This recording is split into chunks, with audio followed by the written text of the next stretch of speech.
this is going to be fun. When we started doing this, I said, well, let's film a YouTube channel. But I was uncertain what I wanted to do. I know a lot about my hometown's history, and I thought I would share that with people, but the feedback is not always wonderful. And it's not fun, you know, I just work and there's no reward. But then I said, well, you know what, we can restore old Chevys. People love Squarebody Chevys. And if we did a YouTube channel of restoring this old Squarebody Chevy right here, we'll break the internet. Check this out. Even by my standards, this is a crazy story. This time yesterday, this was at the scrapyard. It was sold at the scrapyard.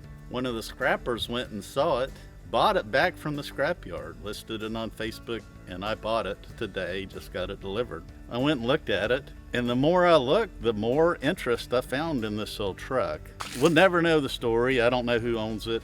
Don't have a title. I got a bill of sale. I don't know if I'll ever research it. My guess is it was probably some drug dealer that ended badly, or is in jail, or is running from the law as a fugitive. This truck's set for a long time. Whoever worked on it, they did a crazy amount of work. For folks that know about a Squarebody Chevy, this is an early 80s, probably not a 78 or 79. The hoods came all the way up on the 70s models. Early 80s, they added this. Now the hood on this is crazy. What they did, the hood on this, if I ever install a hood again, opens from the front. And I can't even figure out how. I'm going to have to attach a hood and figure out, which I have a spare, figure out how it works. But I suspect that it's reverse engineered. This truck, as raggedy as it is, has power brakes from a later truck, has air conditioning. It's been lowered, has front disc brakes. It's got an intercooler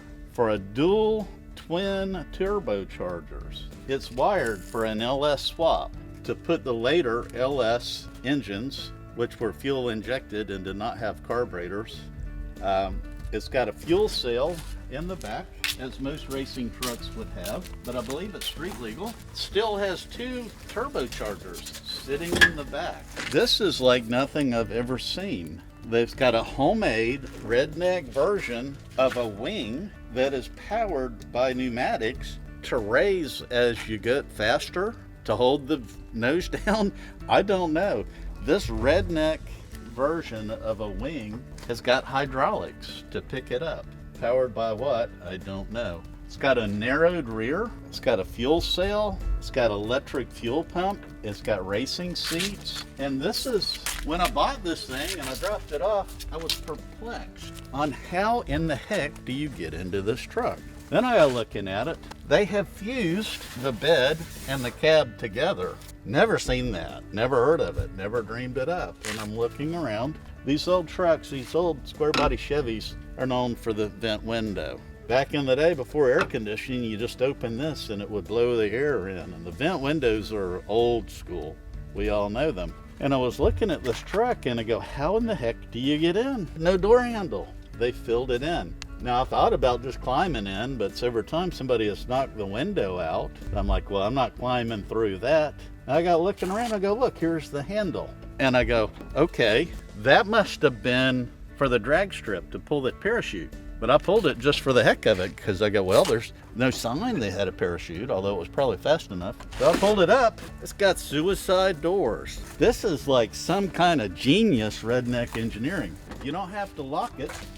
You just close the vent window. You push on the vent window and you open the suicide doors backwards. I didn't even know that until I went to try and get in. So I bought myself a dump, rundown Squarebody Chevy. I don't know what, every time I look at it, I find more crazy Redneck engineering on this thing. It has no drivetrain. It's got a B&M shifter. This was a bad, fast truck back in its day. That's some pretty clever engineering right there. So I have no idea if I'm going to restore this. I could clean it up and sell off the parts. It's got the intercooler and turbochargers, if they work, are worth more than I paid for this. But I could spend the time and energy I spend making film about my town's history and put in this, and there's only one like it in the world. We could spend the same amount and make this some kind of bad ride.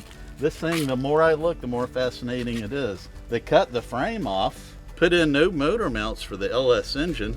The entire chassis is rebuilt for it to be lowered. They cut the frame off to put in the LS engine, and they welded this in to hold the frame in. It's got air conditioned cooler, intercooler for dual turbochargers. It's a mess, but it's the most badass mess that I believe that I've ever seen. This thing has so much unlimited potential. I've never seen or heard of a square body with suicide doors, and it's just clever redneck engineering to do it with the vent windows. This is fascinating. So I have no idea what we're gonna do. We might do more about the town's history, or we might do a hard pivot, and we might do a whole film series about making this thing roll down the road in a hurry.